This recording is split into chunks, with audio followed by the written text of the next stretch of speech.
Welcome to Sunshine Stories. Today we'll be reading The Kissing Hand by Audrey Penn. Illustrations by Ruth E. Harper and Nancy M. Leake.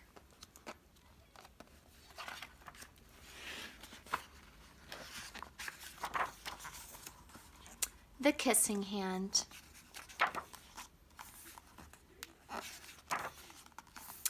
Chester Raccoon stood at the edge of the forest and cried. "I don't want to go to school," he told his mother. "I want to stay home with you.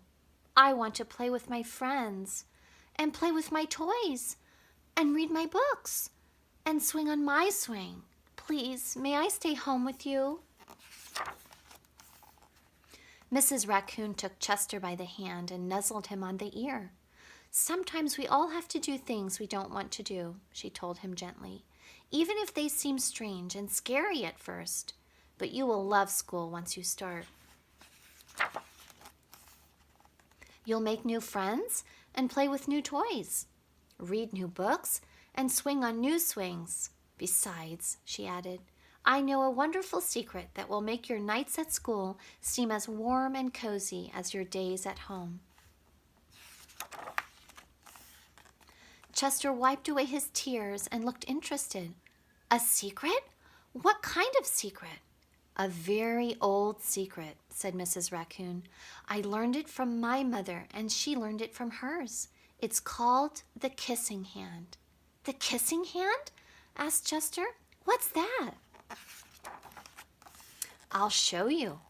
Mrs. Raccoon took Chester's left hand and spread open his tiny fingers into a fan. Leaning forward, she kissed Chester right in the middle of his palm. Chester felt his mother's kiss rush from his hand, up his arm, and into his heart.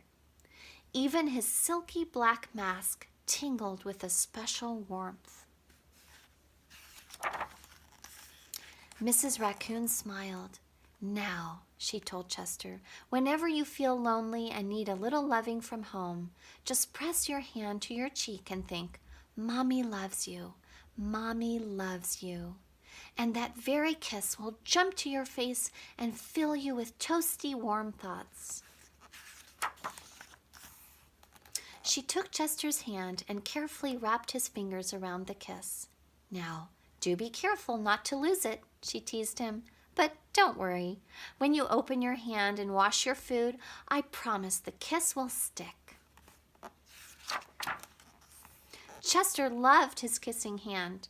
Now he knew his mother's love would go with him wherever he went, even to school. That night, Chester stood in front of his school and looked thoughtful. Suddenly, he turned to his mother and grinned. "Give me your hand," he told her. Chester took his mother's hand in his own and unfolded her large, familiar fingers into a fan. Next, he leaned forward and kissed the center of her hand. "Now you have a kissing hand too," he told her, and with a gentle goodbye and "I love you," Chester turned and danced away.